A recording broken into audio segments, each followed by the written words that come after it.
listening to the Astral Hour. I'm your host, Astral Meadow. Join me as we take a glimpse into the mysterious.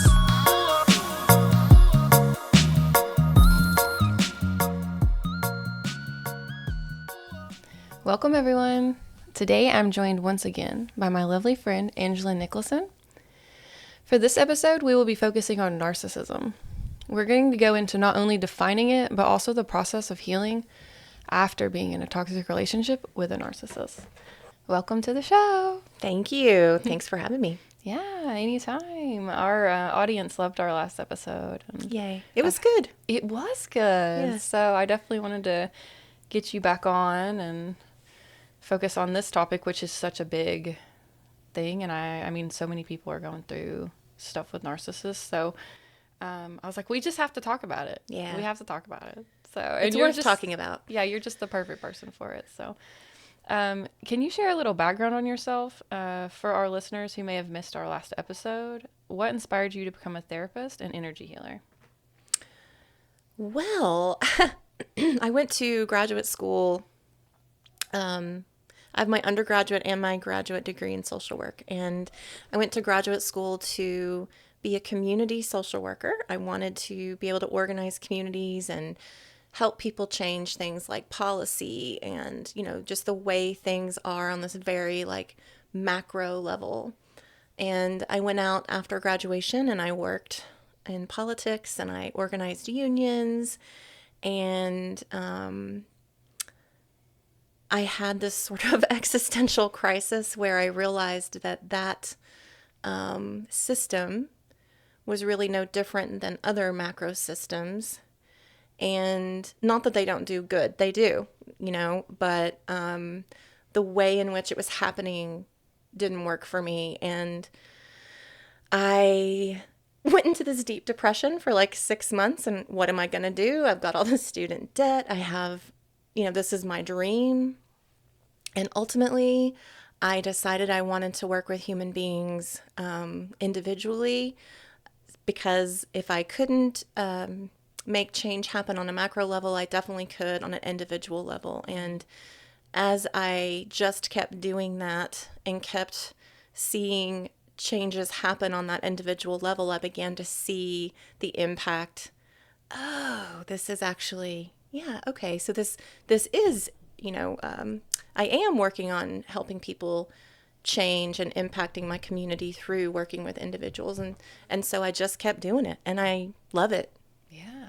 It's like the butterfly effect. It's just these small changes can alter the whole Absolutely outcome of civilization, right? Exactly. You just heal a couple people here and there, and then they go out and make changes, and then those people make change. It's a ripple effect. Yes. So yeah, I definitely think starting at the individual is really important. Yeah. And it takes that person into account, and then they go out into the world and affect the whole. Right. So the individual matters. It really does. And being able to meet people where they are really matters. And, I didn't see any of that stuff when I was in graduate school, but now I do. And, and shortly, I've been doing now therapy for almost 21 years. And about 10 or 11 years in, I started doing EMDR. And EMDR therapy, which is a traditional method that works with trauma in your brain, works through your neuropsychology in your brain. That's what led me to my spiritual awakening, incidentally. And so that's how I became an energy healer, was through therapy. Just kind of nuts. Yeah. That's awesome. Yeah. I love that. What exactly is a narcissist, and what are some red flags that gives them away? Well, I think it's an incredibly difficult thing to describe what a narcissist actually is. We all carry some narcissistic traits, no matter who you are.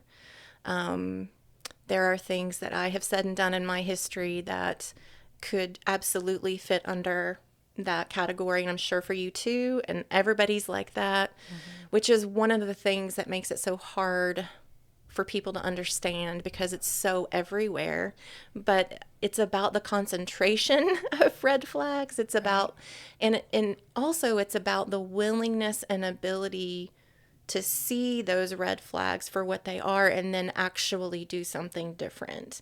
The big marker between someone who's a narcissist and someone who isn't is the willingness to do something differently and then doing it. Right. Not just saying they're willing to do it. Narcissists say that all the time. Yeah, I get it. I'm willing to change, and then nothing changes, you know? Right. So that's one of the biggest markers. Another big marker is a lack of empathy, and that's something that people, you know, you read about that a lot. That's another one that's sort of tough to see because lots of narcissists have very programmed responses to things that are or seem empathic. But, you know, I implore people to sort of dig down deep, ask 2 or 3 more questions about the thing and see if the empathy is still there. Right. Yeah, because they have like a whole script. Yeah. You know, and the people I've dealt with, their persona actually does seem very likable, and they're like really nice outwardly, but it's like in those moments when they're not being watched. Right. The script falls and then the actual personality comes out. And so you actually see an aspect that maybe most people don't. And that's where I feel like some of the gaslighting even comes from other people, not just the narcissist, where it's like you're starting to say, well, this person's making me feel this way, but no one believes you because outwardly they're really friendly, you know? Right. So you're like, or they no. seem some way. Like, you know, one of the things that is a marker of a narcissist is their over sort of saturation of time spent in what other people think. And to some degree, we all fall into that, right? I don't want to say something that would make you think that I was a terrible person. Right. But I also have integrity within me that says I don't want to do that no matter what. It's not just for Astral. Right. And there's just a lot of time and energy constructing this external persona so that things are seen and understood in a specific way. And any sort of moving away from that will cause great distress within a narcissist. And that's often when you see intense anger or violence in some kind of way or controlling behaviors come out, is when they have a sense that there's a crack in their veneer. Right. And you can see it and they're like, yeah, it's so obvious. Like we've been dealing with somebody recently and it came out that they're definitely on this spectrum of like no empathy and like watching this person, the facade fall is just insane. I mean, it's like they're losing their mind, and it's because like they don't have the control anymore. And now it's like people that aren't even involved are like noticing, and they're like, this person's losing it, you know. And it's because that when they don't have that control, or when you get a glimpse into them, they're like so defensive, and it's like that's when it's so telling, Right? is because, well, obviously they've been hiding a lot over these years, and then when it comes out, they're like, oh, they're gonna notice that I've been doing this in many ways. And it's not just like that one thing, you know. It's like all the stuff gets unpiled at once, and it's a interesting thing to watch. And The deconstruction. Yeah. Yeah. Right. I feel like I'm watching like Netflix or something. I'm like, whoo, like this is crazy. Well, you know, when you take somebody who's spent their whole life making sure that this is what you see and understand about them, Right. and it begins to chip away, what else do they have? Exactly. There's nothing under there that's been built up in the way that, you know, that characteristics are typically built up. It's just there. It's like it's empty under there. I've spent so much time trying to figure out like the fundamental markers of a narcissist and like how does it even happen. And I think it's pretty commonly known that it often happens, or it happens because of intense or long-term trauma.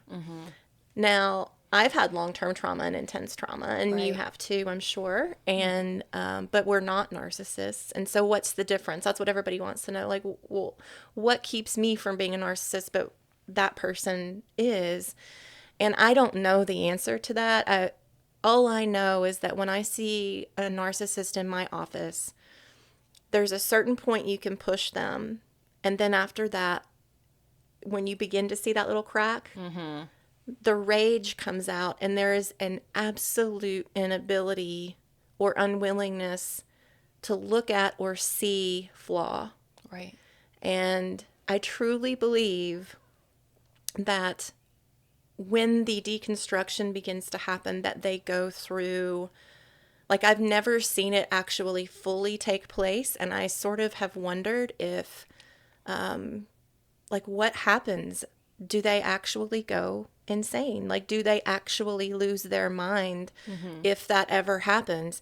I don't know the answer, because typically they go away somehow. So, like, if it's happening in your family, let's say, and the uncovering or the deconstruction begins to happen, oftentimes they go somewhere else and never come back. Right. You know? And they create. So they can create a whole new thing. This is interesting to think about an older narcissist versus a younger, because after 30, we're kind of in this different phase. Like, we're not really creating a new persona at that point, where when we're younger, we kind of play with different ideas of who we are, and we're more open. And so, like, I had an ex who was definitely had narcissistic tendencies intensely. And when we split up, and, you know, because I kind of cracked that veil, he just created a new identity. He was young enough where he went and he dressed different. He started reading different books. He listens to different music. He he started acting like a totally different person. And this person, I actually really like this persona a lot better. But the other person we've been dealing with, you know, she's like 60 and it's happening. And I feel like she can't just change at this point. You know, it's so hard at 60 to develop a whole new personality. And it's just like a totally new thing that I hadn't seen yet, because I'm a little bit younger, you know, I'm just now getting in my 30s, so I've still seen a lot of people developing their personalities, not, you know, confronting their shadow at 60 it's really hard to watch. I mean, it's just, and it is, I mean, I feel, in some ways I do feel bad for someone who's like never faced any of the bad things that they've ever done, and It's like one sad. day they have to look at all of it, Yeah. and like then not only are they having to look at it, but now they like everyone sees it, and it's like this huge public shame thing, and so I get that that's crazy too, and that hurts them, you know, and like they have to be responsible now suddenly for all these bad things, and it's But will they? right, will they? Can they? So that's the difference, is like, do they actually feel bad about it, I think that what they feel bad about is the exposure. that they got discovered? Yeah. And you know, I don't know, right? Like, Right. I don't know what the right answer is, but based on what I've seen, and I started really honing in on narcissism about 9 years ago, 10 years ago now, and started studying it in earnest at that time. And just based on what I've seen, I haven't personally ever seen a narcissist be able to flip into looking at the things they did wrong when they were Right. presented with, like, when you lay it all out on the table and say, well, these are all of the things and you're getting busted right now, it's still not, it's like they're not cognitive able. dissonance or something. Like when this happened with this older lady, like when she was discovered, it's like she pretends like she doesn't remember any of these things. Well, anything. She's to like, I not didn't have sign that document. And you're like, Right. your name's on it. Like, Right. you know, Here's but your it's, signature. it's Yeah. just like totally, like, they're like dissociated when you call them out, and they're like not listening Well, fully. that's all that's left. Right. Right. At that point, when you say, here's your signature, what else is she going to say? But yeah, just pretend Except like. for, what are you talking about? That has to be someone who forged my signature. Right. Right? Even though you're like, what are you talking about? No, it isn't. Right. The gaslighting is harsh. You Yeah. know, that's a whole thing. So, Well, and when you're not aware that that's what gaslighting looks like, right. I mean, see, look how easy it is to say, well, she's saying that she didn't sign it. I mean, I guess, is it possible that she didn't sign? I mean, no, Like, it does isn't. she have dementia? Like, Right. right. Right. Like, is this, But you're, as like a normal human being who maybe isn't a narcissist, you're trying to find some kind of answer that makes sense. And that's why gaslighting is so damaging, because it makes you question your sanity. It makes you question what, like, I see her signature right here. It's not a stamp. Someone actually signed it. And yet she's telling me, like, she's crying about it. She's really, like, playing this up. She did not sign this. And and I'm standing here going, what do I do? Right. Right. It makes you question your own mental health. Right. Right. Like, dealing with these people. I mean, I'm like, am I crazy? No. Like, I had this past experience come up, which I know was because this episode, and I know that this had to be opened up so that I could talk about it from a fresh wound.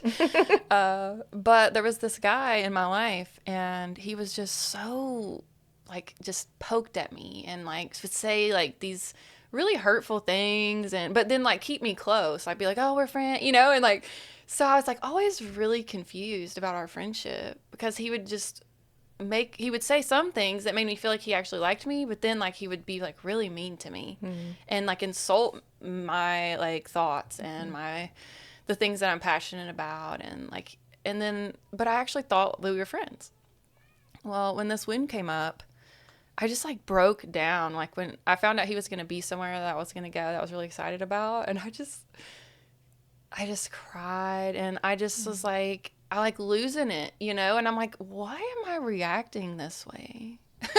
Because I hadn't even thought about him in years. It's fine. I don't really care what he does or whatever, but for some reason, like, him being there at this moment that I was very excited about, that was going to be very happy, just spiraled me down. And I'm like, I can't have a good time around him. Like, I can't go if he's there. But I started asking myself, like, what's going on? Because I do that. Like, I might have an episode and then I reflect on it. I'm like, what really is going on? And when I started thinking about it, like, I had already wrote the questions off for this episode and everything. And I'm like, I think that he is a narcissist.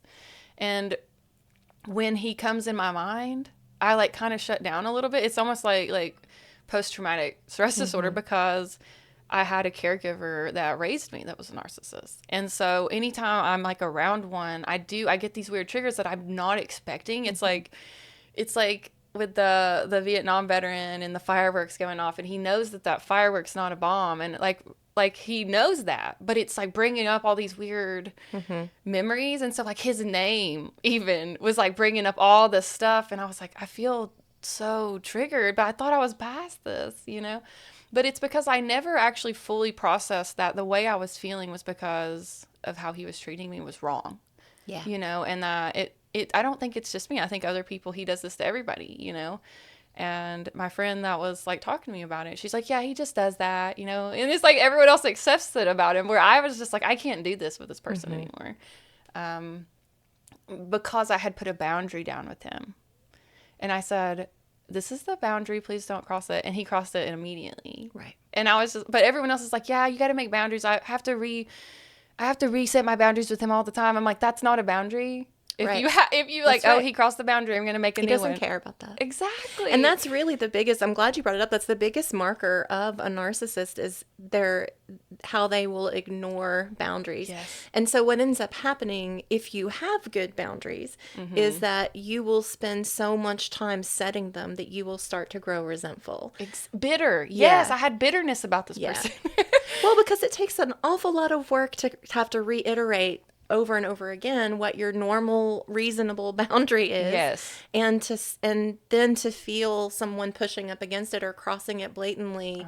The natural response to a boundary crossed is anger. That's why anger exists. And so when you get angry about that, that's like one of those big cues. Why do I feel angry? Oh, who crossed a boundary? What just happened? Like, exactly. that's one of the things you can do to sort of help look around and see, and not anger. I mean this, like, careful, because, not anger about somebody doing something that sucked or whatever, but a personal boundary. Like, when I'm with so-and-so, why do I always get mad at him? Right. Well, okay, figure it out.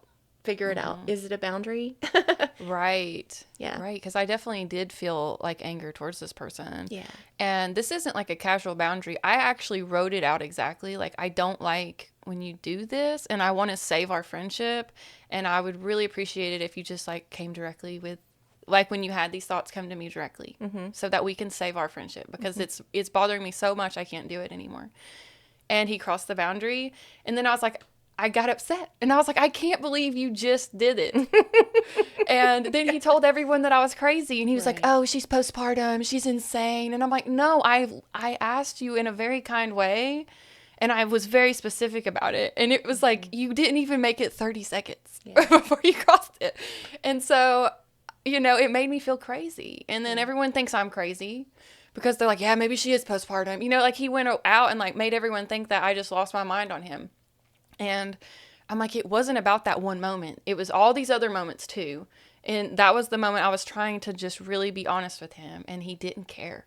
Right. You know, and even with the postpartum, I mean, 2 weeks after having a kid, you know, you are emotional, you haven't slept. And like, his response, like when my husband was like, yeah, she, you know, she is a little emotional right now, is, I don't give a fuck about her emotions. You know, like, I don't care that she just had a child and that she's having a hard time. I'm going to pick at her and make her upset.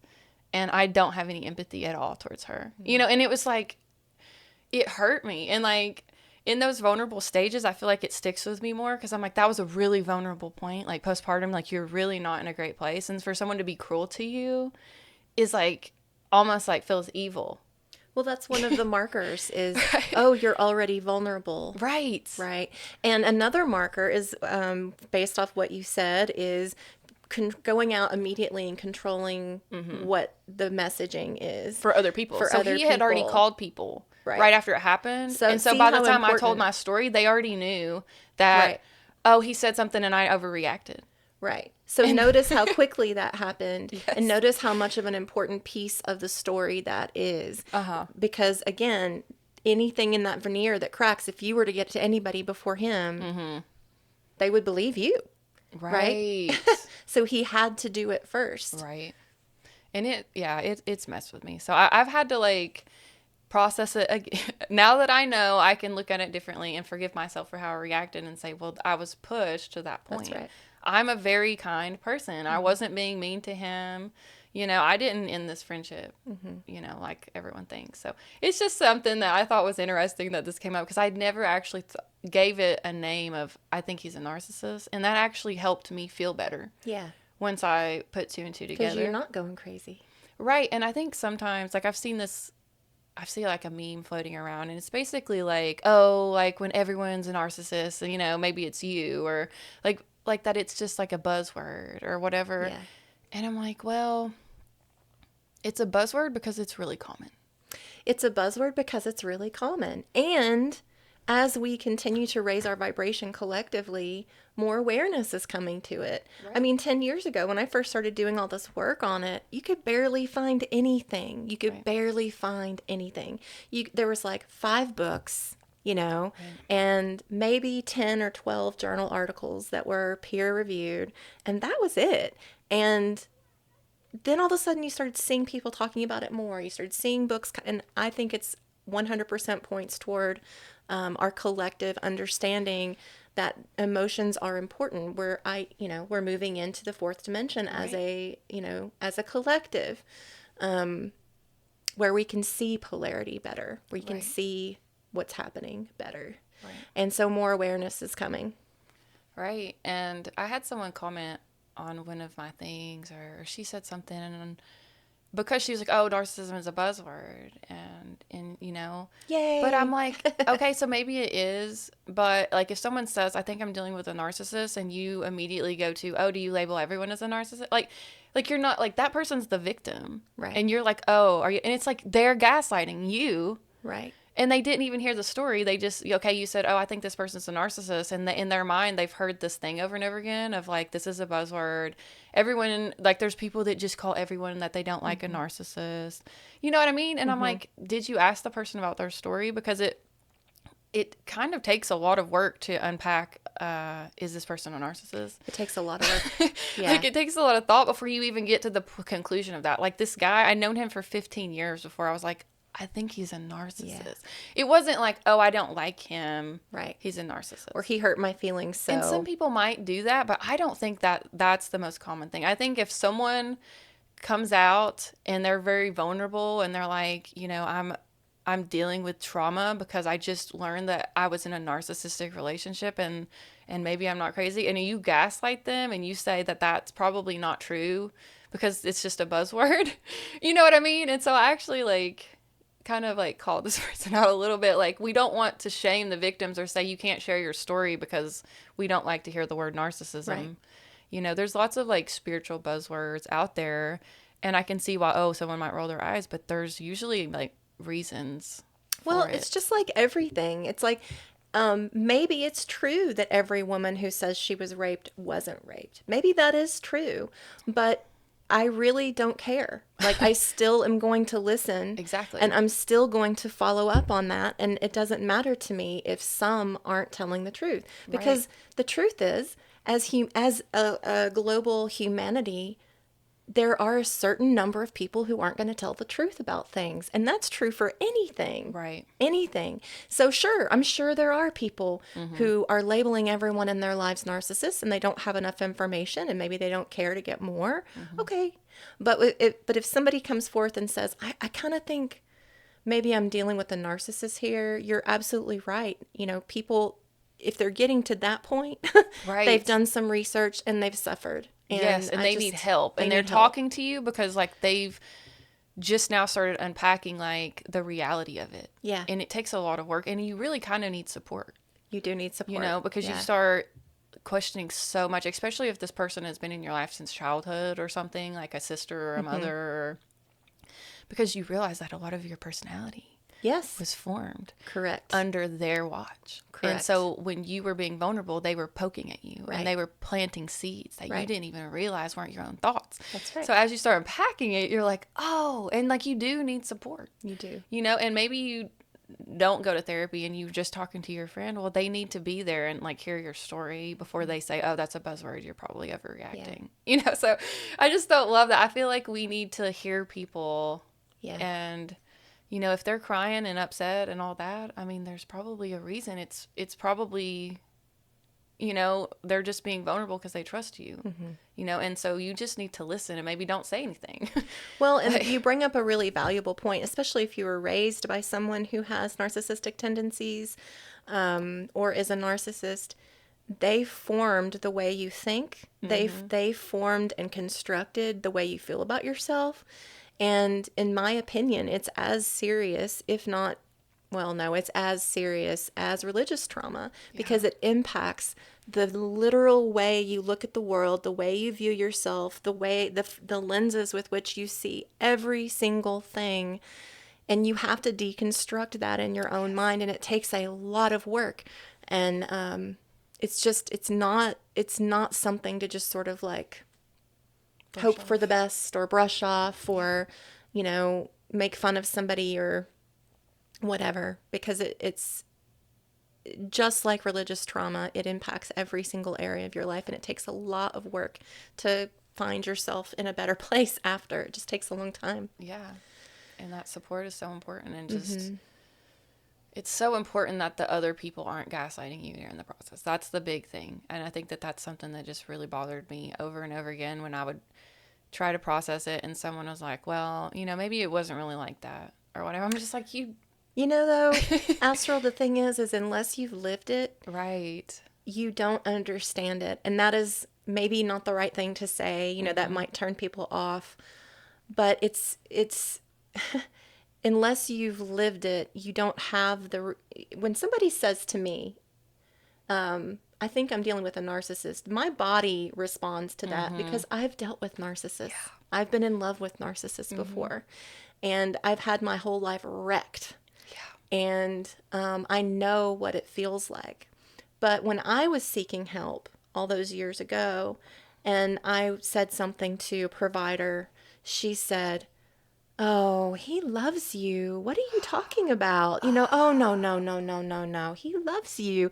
And she was really just she was trying her best to help me. Right. She saw me in distress. She didn't want me to be in distress. I was looking for somebody to say, you're not crazy. Right. That you're valid in your Yeah. feelings. That's it. And I couldn't find anybody. I Yeah. couldn't find anybody back then. I could find no therapist who knew anything about it.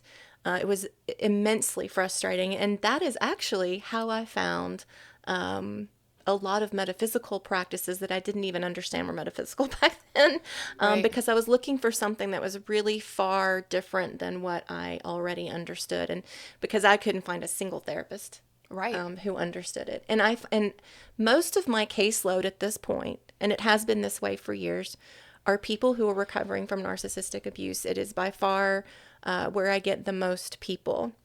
And they still tell me the same. I've been to 4 therapists, and all of them told me that, this person wasn't a narcissist. You're the first person who's validated that, And that's it's when the healing heartbreaking. really happens, is because they're being heard for the first time. Yeah. Yeah. And then they can actually move on. Right. And so it's so freeing. I'm like, just listen to them. You Yeah. you don't even necessarily have to say anything. Just be like, that's not great energy. That Right. sounds really rough. I'm so sorry Right. that you're dealing with that, Usually the first 2 sessions that I have with people is a series of them going, so when this happened, is that another? And I'm like, yes, Yeah. it was. And they cry. Yeah. And then they give me okay, well, there was this other time when my kid was involved. Is this yes, it's an example. And then I do energy work and help treat their nervous system. Right. Those are the 2 things, the first couple sessions, that I really try to focus on, is validating and helping them put into place, the puzzle pieces, and then help treat their nervous system, because they're shot. Yes. Yeah. Right. I didn't even realize that, like, I just thought, like, anxiety was a part of my personality. Aww. Like, I actually thought that, I'm just a really anxious, shy. I had all these words that I used to describe myself that my family had always used to describe me. And I realized, like, I have anxiety and my nervous system is shot because people have been,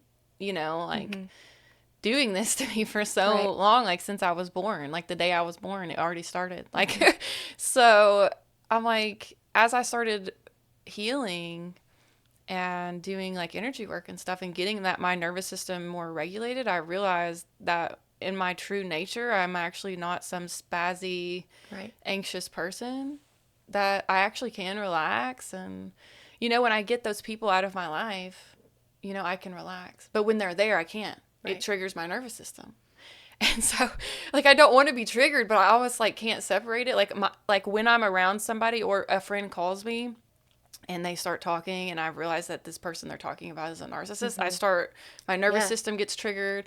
I start getting anxious. I have to do breathing techniques. My friend found out that they're, like, the person that her husband's ex was a narcissist, and, like, they were unpacking it, and I was so upset. I had to be like, I can't talk about it right now, because it had triggered me so bad. And, like, when I saw that they were suffering in that way, I mean, I had to take time to meditate and clear that energy off of me, and it wasn't even my story. So I was just like, I'm so sorry. I can't deal with this right now. I'm not a therapist. And it triggers me still. So it's like I do all that healing, but I can almost tell, is someone really a narcissist by how my body actually shifts when they're in the room. One of my early in my clinical days, I had a supervisor who, she was incredible. And she said, I had a borderline client so borderline, in my opinion, and this is not necessarily in line with all of my cohorts in the therapy world. My opinion is that borderline personality is a type of narcissism. And I had a client who was borderline that I was working with her. She was helping me sort of understand, because I was very young, like I said. And she said, Angelyn, close your eyes, feel in your body what it feels like to talk to this person. Now, never forget that. Yeah. Because that will be the best indicator you have for the rest of your career on what it's going to feel like when you're in the room with a person who has a narcissistic personality disorder. And she's right.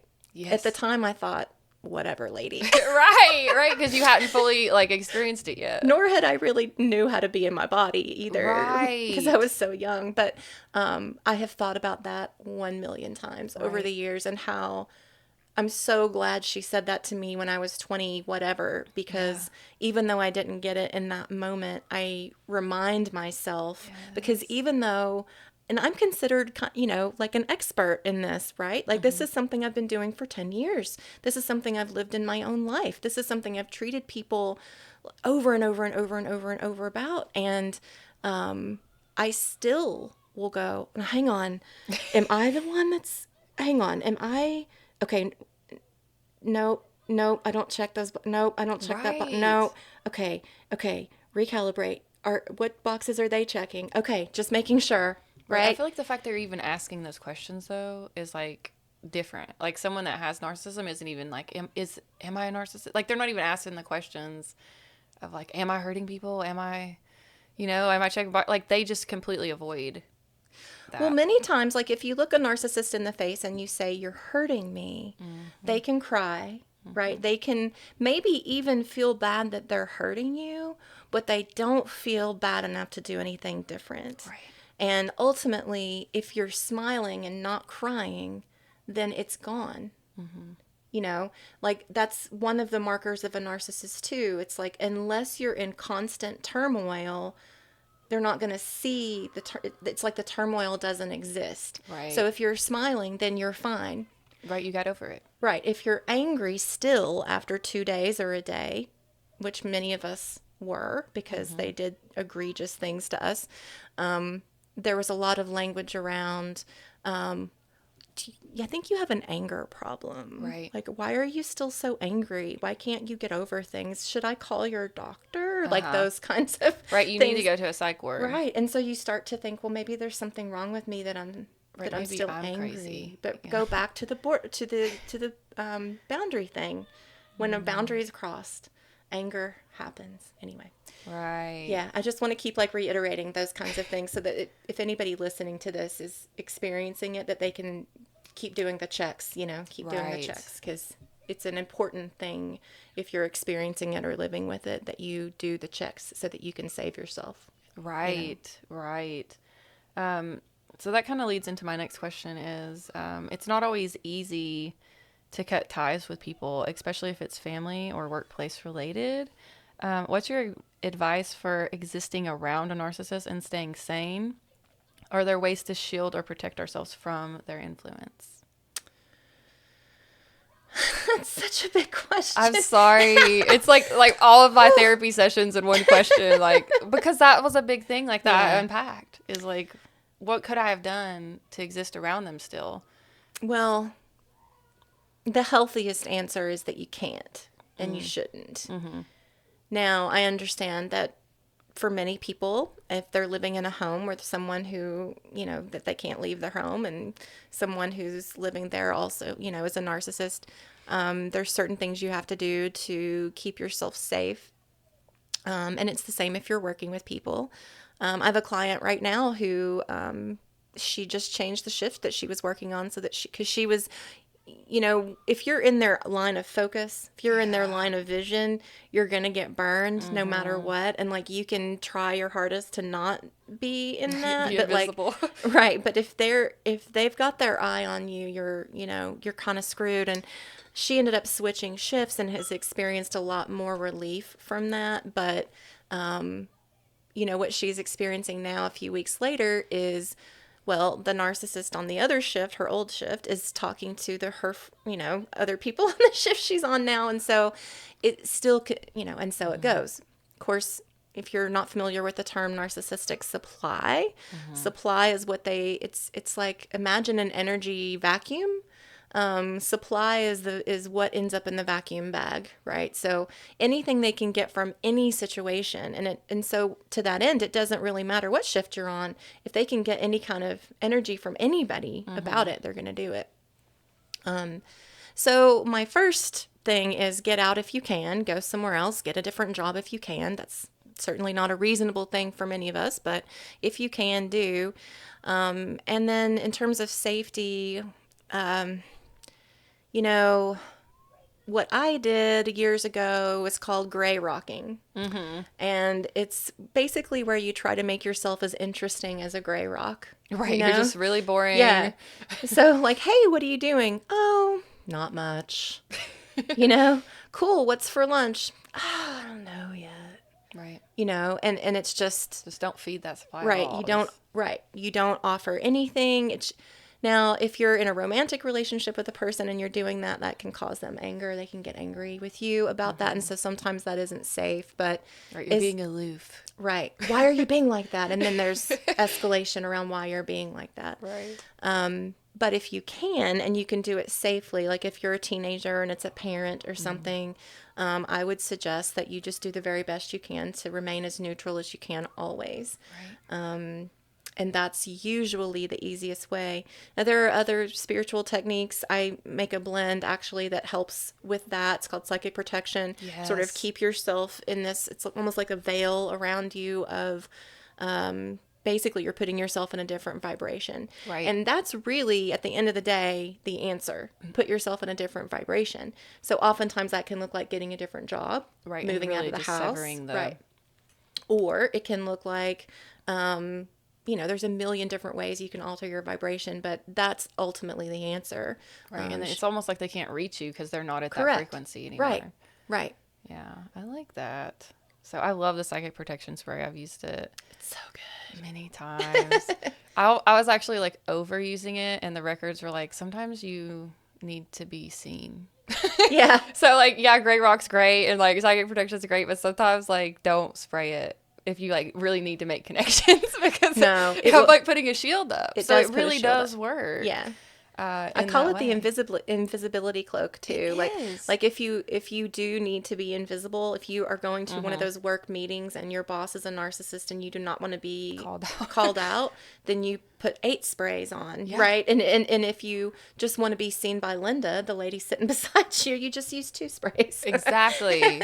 It really is good. I don't even understand the full science behind it. I don't need to because I've used your blends. Like I've probably had like 7 different things at this point, and they're magical. They are like, magical. I don't know how to explain it to someone besides you just have to experience it. Well, thank you for saying that because they are magical. Yeah. Yeah, and I don't even fully understand all the ways you can use them yet, but that one is one that I created for myself so that I could after I left my narcissistic relationship so that I could be in public and not have panic attacks. Yes. I needed people to leave me alone. I needed to not be seen. I needed to feel safe, and that was the only way I could feel safe. Right. And so it was my second product that I made. But, oh, wow. Well, I love it. I keep a bottle stocked, so it's something I come back to. So do you have any mental tricks or suggestions that may help someone who is feeling stuck in the ruminating phase of their experience with a narcissist, where they just can't stop thinking about it? Well, typically, if you're in that place, then what's happening is you might have processed through some things, but in my opinion, those things are still hanging out in your auric field. Mm-hmm. And so one of the best things you can do is to get a clearing from somebody, right? You can do that in other ways. You can, like a lot of water-based things can help move things out. When you process things and they leave your energetic body and your physical body, they often will stay out in your auric field. And, the date you had that didn't go well or that you thought went okay, but it didn't, and you think about them for, a few weeks after, it's because you might be over it, but it's still in your auric field. And once it leaves your auric field, you'll be like, oh yeah, I forgot about that, Right. And it will feel like something that is in the past. And so when you have a situation where there's abuse or something like that, because there's so much cognitive dissonance within us, because it doesn't make sense, abuse doesn't make sense to us as humans, we cannot make it work. Like, how can you be like that towards somebody? Right. It's often very difficult to process through, and so it will often stay in your auric field for quite some time. I recommend seeing people who can help you clear your auric field, and like lots and lots of grounding, lots and lots of like earth-based or I even metal-based, like walks in the city, walks in the country, lots of like being in grass and trees, lots of water-based stuff could be helpful. And I really think that one of the best tools is understanding the cycle of abuse. And so I'm going to go over it really quickly because I think it's super, super important when you have a narcissist in your life, because this can provide you a little bit of space between what they're doing and you, if you understand this cycle. And the cycle looks the same always. You start with a love bombing happy phase. So at the beginning of a relationship with a narcissist, it's incredible. It is like no high that you will ever, ever, ever find again, which takes some relearning when you're actually looking for a real relationship because you're looking for that high again often, and it's not real. So it's difficult sometimes for people. That's why people end up in relationships over and over again with narcissists. They're looking for that like love bombing place. But it's lots of endorphins, you get a lot of validation, you're just being who you are and they love you. Right, they celebrate all the things. All the things, but what you don't realize is that it's they're doing it for one reason, and that is to capture what they want, and that is you in that moment. They want whatever you have. They see that you have things that they can really benefit from, and so they mirror and do whatever it is that they need to do to make sure they can keep it. So it's the most important part of the abuse cycle. If it wasn't there, nobody would stick around. And that's important to remember. The next phase is devaluing, and that is where they start to pick, like you were talking about earlier, where they start to just sort of say things that, devalue who you are or what you just said or the way you looked the other day or that thing that you did. They'll just make comments like, you didn't do that the right way, or it would have looked better if you'd have worn this outfit or whatever. And those things are designed to chip away at your self-esteem so that you believe them, so that you doubt yourself, so that you don't have the confidence that you once did. Then you move into the discard phase, and the discard phase is usually where there's an eruption or a fight or something is said like, why don't you just kill yourself? Or, well, I'm not going to have a bunch of expletives, but usually there's a bunch of expletives or name calling or you break up, something like that. Or they kick you out of the house or whatever. And then it's followed by a break. It's followed by the cold shoulder where they don't talk to you for a week or a few days.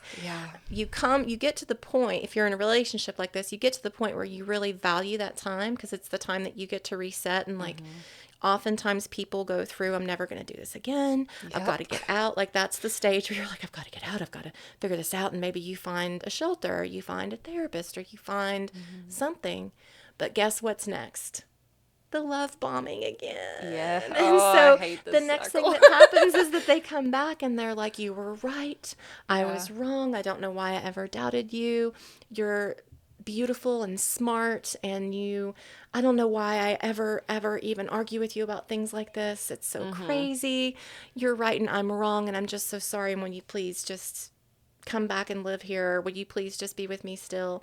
And they seem so sorry that you are willing to do it often. And that's how people get trapped. Right, because you're like, oh, they evaluated. They feel something. I didn't realize the dying thing. Like, why don't you just go die? That just brought back this horrible memory of like this guy I was dating. I was having a legit terrible, going through a really bad thing, and he handed me a gun, and he was like, why don't you just kill yourself? And apparently it wasn't loaded, and I didn't know that or anything, but it really messed with my head. I'm so sorry. But like when I, we ended up breaking it off and all that, and I brought it up, he's like, well, it wasn't loaded. I was just, in a bad, I'm like, but like it really does like stand out to me in that way. I didn't even think about that actually as a part of the process of like, why don't you just go die? Wow. That's next level.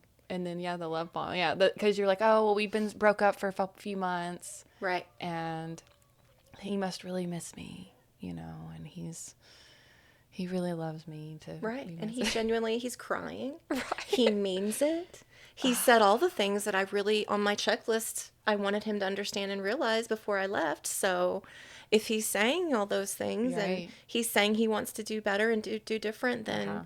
like I should give him a chance. Right, because I feel like you, like the victim here, really is in love with this person. You know, like that was Yeah. me in the relationship. Is I really loved this person. I had lots of memories and ties, and then the love bombing. We did like fun things together sometimes, and so I would focus on some of that stuff. You know, and I'm like, well, we all make mistakes, you know, but that's the Right. kind of person I am, you know, and I have to be careful. And so, like, one of the questions I was going to ask is, like, are there certain people that attract narcissists?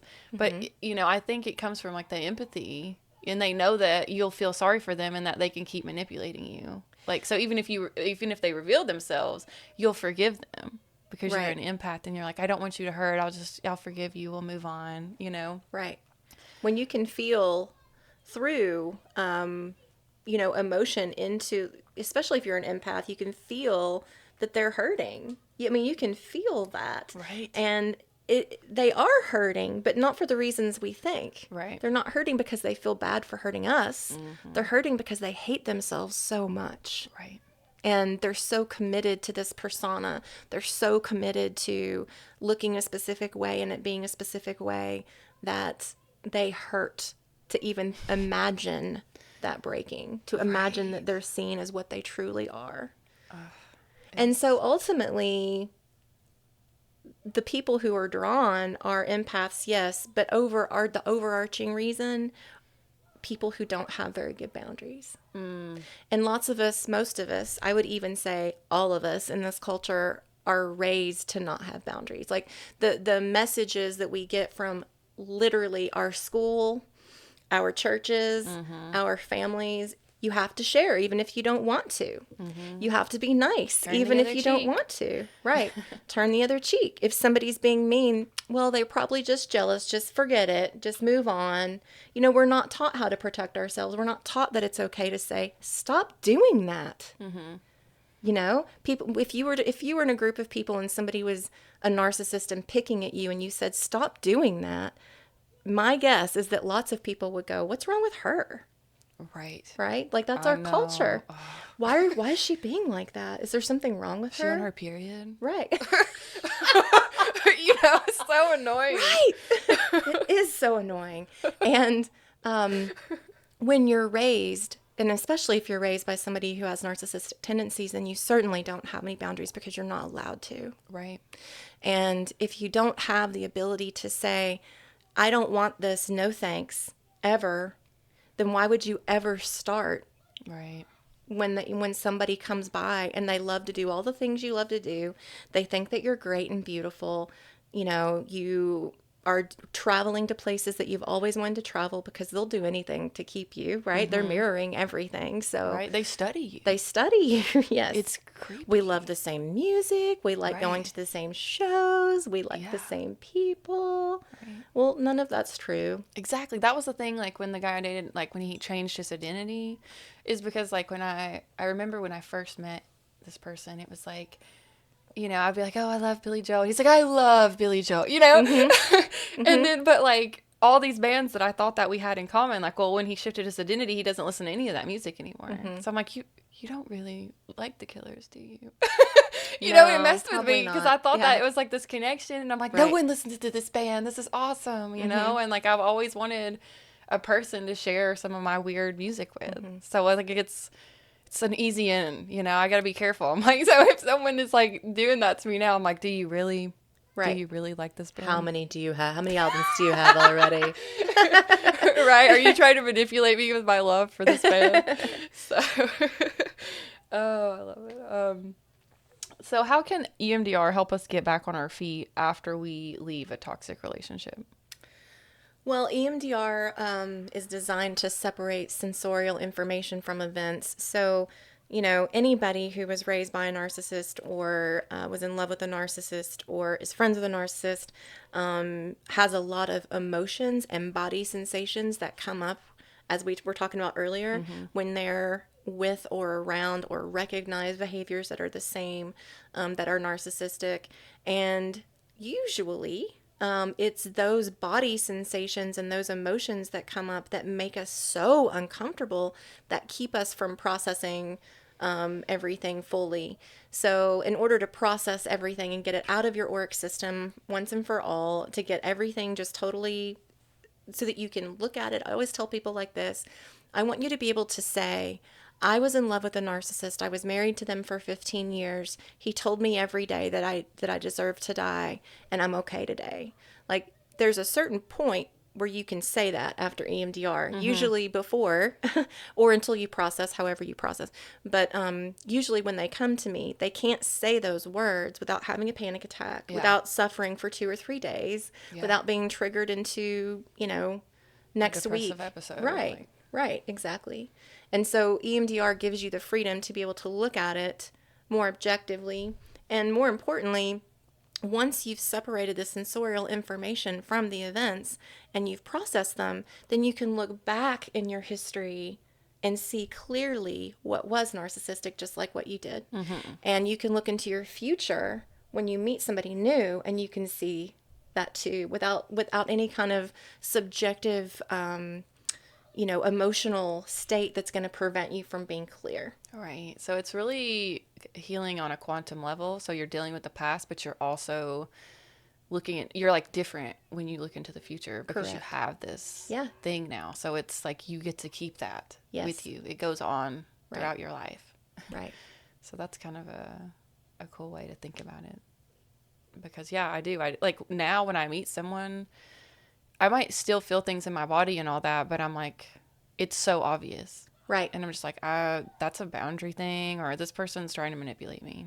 And it's like, I catch it sooner. They might sneak in a little bit with the love bombing, but I'm like, oh. Are they love bombing? I'm like, this is love bombing. Like, I literally have like Googled it, like to reread like the things again. And I'm like, oh yeah, it's love bombing. And so like, I don't actually fall for it because I start realizing, I'm like, oh, I'm feeling really good. Why am I feeling so good? Right. It's because this person is, celebrating me in all these ways, but they don't actually know me. Yeah. I'm like, why does this person like me? I don't know. They don't know me. Yeah. So that seems like love bombing. Like it's not genuine. It's not coming from like a healthy place. And just to be clear, it separates the sensorial from the event in exactly the way you're talking about so that you understand what the sensorial is, right? And you can put it in its place rather than, because usually when you go into fight or flight or you feel something that's scary in your body, you become afraid. Right. And once you become afraid, then you're sort of launched into all these other things like anxiety and paranoia sometimes. And dissociating was my big thing. Yes. So before we even really did the EMDR, we had to do work on getting me in the body. Yeah. Because that's why I could handle so much emotional abuse for so long, is because I mastered the art of dissociating. And that's kind of where my name comes from, Astral. Like I spent so much time in my childhood and throughout my life in this other place, right? That I could create, and I like had power there, and it was my world, and only people that I wanted to were allowed in. So I spent a lot of time there. So if like I was getting physically abused, it's like I wasn't even really feeling it in my body anymore. So that was the big thing, is like, so we practiced getting me back in. Then we did the EMDR, which was processing it. But now, like, when I meet someone, I do feel it in my body. And I remember, like, oh, I felt that before. And it's because the EMDR helped me get back in. And not just now, but in my memories, it puts me back in the body, which was kind of hard in the beginning because I didn't necessarily want to feel all the things. Oh, no, it's not easy. But I am so much better now. Like, I still like daydream, but I don't feel like I actually dissociate in trauma anymore. Like if someone upsets me, I'm like looking them in the eyes and I'm like, this is it. Like when I dealt with the narcissist thing and I was like talking to my friend about it, I was like, I feel like Angelyn was like right there with me. Aww. And I was like, really everything I was saying, like even when I was crying, I was like, Angelyn would be like, cry girl, because like you need to let it out. Like don't try to pretend like you're not hurting. And so I was like, actually, I feel like I approached it in a very emotionally mature way, even though it still hurt me. Yes. I was like, no, I'm going to cry about it. I'm going to get a little mad and I'm going to process it so that I can actually finally move on. Right.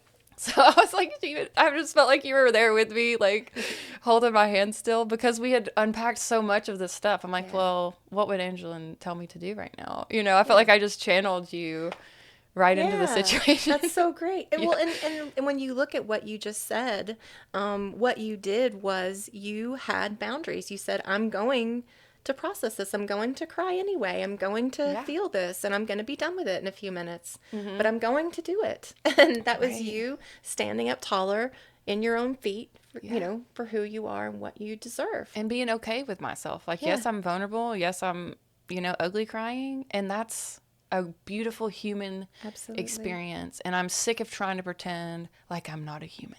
I'm sick of that in our culture. I'm sick of pretending like we don't have feelings, and that when you have feelings that you're just automatically irrational. I hate that. I'm like, no, it's irrational to dissociate and pretend like you don't have feelings, and then like build a big shadow monster that's going to come out in 10 years and you're going to be Right. like, holy shit, this is a lot to unpack now. Yeah. So I'm like annoying about approaching this shadow work, because as soon as I have that feeling, I talk about it immediately. And I'm like, if I don't talk about that, where's it going to go? You're right. So, like, I know people are like, oh, God, here we go. And I'm like, well, if you don't want to talk about it, maybe be more mindful of the things that you say, because, like, if my feelings are hurt by something you say, I'm going to be like, that hurt my feelings. I'm not dramatic about it, unless they did it, like, for years. That's where the drama comes from. It's like, it's not about the one thing Right. that happened just then. It's like, this is a reoccurring pattern, and now I feel crazy. Yeah. So that I don't get crazy in my relationships in my present life, and from here on, like the new relationships that I make, I'm honest. And so most of the time, like if I say, that kind of hurts my feelings, like the person will apologize, but then they'll never talk to me again, because they're like, oh, well, she's really sensitive, and I don't like having to watch what I say around That's her. lame. Right. Like, I don't like that when I make really terrible jokes about, like, vulnerable people, and like that bothers her, and she calls me. I don't like that. So I'm just not going to hang out with her ever again. And that's great, because that's the thing. The boundary works. Right. Because they're actually like eliminating themselves. They're like, I don't really like that about her, so I'm not going to talk to her anymore. And that works wonderfully for me, because I'm not surrounded by assholes. Right. And the people that are in my life, like, when they say something and I'm like, that kind of hurts. And they're like, oh, I didn't think about it that way. I'm really sorry about that, or what. And it's just like, okay. And then we move on. And now we're stronger and closer. Like, it brings me closer to that person, and I feel like I can trust them, Like, I don't expect people not to say like stupid things sometimes. Like, I say stuff sometimes and I'm like, oh, wow, that didn't come out good, And so I'm not saying that people can't be themselves or whatever, but I do hold people accountable for what they're saying. And I think that if we all did that, these narcissists wouldn't be in like breeding mode and like full capacity right now, because people would be holding everyone accountable to what they're saying and their actions. And like, they wouldn't make it very far. They couldn't continue to manipulate people, because people would call them out immediately and be like, well, that's manipulative. Why are you doing that to that girl? Or, I think most people don't even know what manipulation looks like, to be honest. I mean, many people do. And I think more and more people are learning. But I think at the end of the day, what we're dealing with is that a lot of people who, that's who narcissists go toward, are people who don't know, right? They're people who allow it. So, and I don't mean that in some sort of terrible way. Like, I allowed it because I didn't know better. Right. I mean, how do you not? We were young. We were young. Well, and even if we weren't young, Right. It happens still. Where I'm Right. like, oh, crap, I think that person, okay, well, that's good to know. But it comes just from, you learn when you learn how you learn. Yeah. And there's nothing wrong with having attracted or been with a narcissist at some point. Right. It's just a matter of, when I hear people say, my picker is wrong, I keep choosing narcissists, the antidote to that is boundaries. Right. Okay, then I need to work with this person on understanding boundaries and what they are and what they're allowed to say. Lots of people don't believe they're allowed to say no, Oh, I know. It's hard. And I have a lot of like people around me that do the people pleasing thing, and they're like, I'm so tired and burnt out. And I'm like, you don't actually have to go to that birthday party. Like, you can literally just tell that person, like, I'm really tired. Yeah. I love you. I don't have the energy to go to the birthday party. I don't know. Like, for me, that's so, like, because I've done this work, I guess, it's so natural. And I'm like, I'm just really honest. I'm like, I am burnt out. and I'm not going to the party. I love you. You know, maybe if it was like something big, like a funeral or something, it would be different. I might push past the exhaustion, but for like little things here and there, I just think self-care is important, and it's not selfish, and that they're still going to have a great time at their party without me. You know, I can still send a gift or tell them happy birthday. I don't have to strain myself. Well, it doesn't mean that you don't love them. See, that's the thing. Like, we've constructed this whole world about, well, I'm having a party. If she doesn't come, then she must not like me, or I must not be important enough, or something. It's entirely made up. That's just made up. Right. Right. And, you know, a narcissist would say, no, you push through and you do it anyway. What's wrong with you? I thought you loved me, you know? Right. You're so selfish. You're so selfish. God. Right. It's the whole thing. Yes. So, do you have any words of wisdom for our listeners who may be in a toxic relationship or healing from one? Like a takeaway. If you haven't found anybody who understands, just keep looking. You need to find somebody that can understand. And it doesn't matter what shape or form you find them in. Sometimes they can be somebody just random, you know. It doesn't necessarily have to be a therapist. But try to find a group or a place online that understands what this is. If you suspect that you're with a narcissist, or that narcissism is sort of at the root of what is happening in your life, there is help, and there are people who understand. But it's essential that you find somebody who does. Right. The community aspect is so big. Like there's like very specific groups on Facebook. I'm in one called Daughters of Mothers with Borderline Personality Disorder. It is very specific. It's geared towards daughters and being raised by this person, and the mother-daughter aspect. And it is, I mean, I sometimes I unfollow it because I don't want to like be there all the time. But like if I do have this thing come up, like where you're saying like your client is like, is this a thing?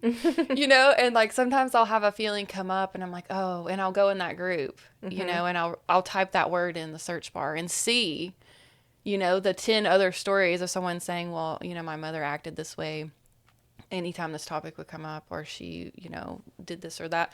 And I don't even have to really post in the group because it's like perfectly organized. Yeah.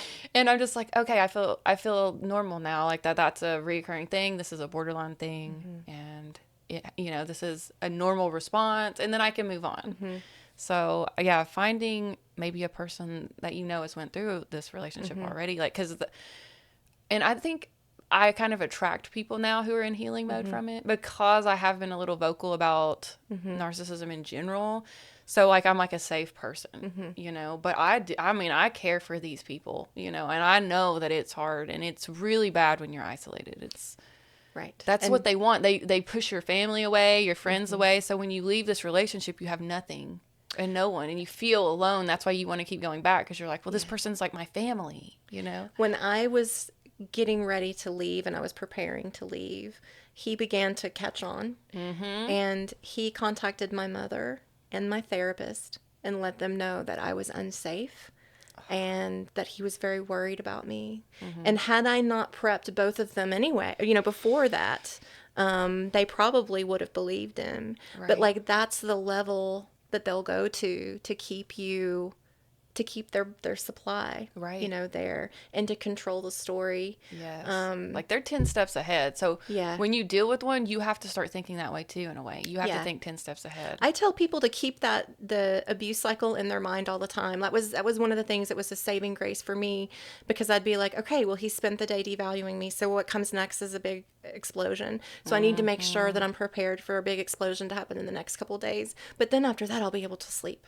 Right. You know, I'll have rest because he won't talk to me for a week. Right. You know, it's just so predictable once you figure it out. It really is, like, the flags are obvious once you just allow the space to process, what am I actually feeling? What is the definition of this? And sometimes, you know, I'll send someone like a YouTube video, like there's a therapist and she just focuses on narcissism. And like, I don't try to say anything. I just send the video to this woman's link, and people will watch whichever one. And they're like, oh my gosh, you know, and it's just the education alone. Yeah.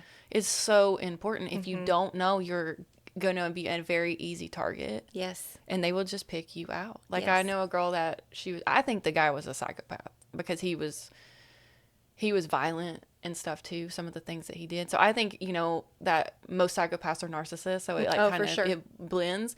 But she said that she was singing in the choir and that this guy looked at her and picked her out of a group, and like he picked her. He was like, that's the one I'm going to go after. And it really is like a target. They have a goal, they have a plot. You know, the guy I dated, he had a book literally on like how to manipulate people. Like, I found it like on his bookshelf, and I was like, this is intense. And he's like, I just really like psychology. You know, I'm like, so he studied how to, you know, and this person was also into like marketing and stuff. So like suggesting things, colors, making you feel a certain way. Wow. And, I mean, it was like professional. Like, this manipulation tactics were professional. Wow. And I was not ready at 18 years old to deal with that, especially after having the parent, Right. you know, who just like primed me Yeah. for this, you know. So yeah, it was a whole thing. And if you have a parent who is a narcissist, there is 100% chance that you will run into them in the future, to other narcissists, because we gravitate, whether we want to or not, we gravitate toward that which we know and understand. Right. And so it's imperative that if you have a parent who is a narcissist, that you begin to know and understand what narcissism is, so that you don't walk straight into a relationship, because otherwise you will. Right, because I didn't actually know what it felt like to be loved. Right. I didn't know. Yeah. I thought love was, you know, these manic episodes, you know, like giving you a gift and then like stomping on your foot at the same, you know, and you're just like, so I had this weird perception of it, and I didn't actually know what it felt like, and I'd never seen an example of it, you know, because it's kind of like all of it was like almost like this generational curse. Like, everybody was traumatized and everybody was reacting this way, and everybody raised their kids this way in my, you know, and and so it was a generational curse. So, you know, I actually fully severed ties. You know, I did the gray rock. You know, I tried to protect, but there's certain times where you just have to move on because they're just keeping you in this state, and it wasn't healthy for me. And I'm like literally blooming now, right? You know, and I'm like, this person was just, you know, and that's the auric field thing, because I kept them around, so they were still planting these seeds all the time. It never stopped. Well, and you know? Understand that no matter how much gray rocking, no matter how much protection psychically that you're putting up, you're putting in your own energy to put that there. It takes a lot of energy. Yes, it's exhausting to be like, oh, I don't care, nothing. You know, to not answer the way that you normally would. You have to completely tamp down your personality and who you are. And so if you're gray rocking, it takes a lot of energy to do that. And ultimately, that's why my personal belief is, if these things come up, I'm out. Yeah. I'm gone. I can't do it anymore. I am unwilling to give any amount of energy to it because it feels so rotten. But I do understand too that, you know, sometimes especially if you're in a job or some situation, that sometimes you just have to figure out what to do until you can go somewhere else. But do understand that, like you're saying, whole family systems are caught up in it for the reasons that you're talking about. And it's the same with work cultures. You'll walk into some places and the entire place is full of them, and it's because it's the culture. It's the culture of the place, and you need to get out if that's you know, if that's a place you walk in. Oh yeah, totally. So, all right, so we're kind of wrapping up the episode. What's the best way to contact you for a healing session? Colorofkismet.com is my website, and through that you can see my products. You can learn about the things I'm teaching, about the podcasts I've been on lately, about my Patreon page, and you can book something if you want to see me. So all of the things are through colorofkismet.com, or you can find me on Instagram or Facebook. Beautiful. The Color of Kismet. Yeah, so thank you so much for doing this episode with Thank me. you, Astral. I'm so glad that people want to know about this more. And I really do think that that as we as a collective raise our vibration, that we will see more clearly. Like it just the polarization becomes so clear, and I'm just very excited that so many people are learning about it. Right, it's a buzzword because we are waking That's up. right. So it's a good thing. Yes. All right, well, thank you so much. Thank you. And thank you all for tuning in. Check us out next time on the Astral Hour.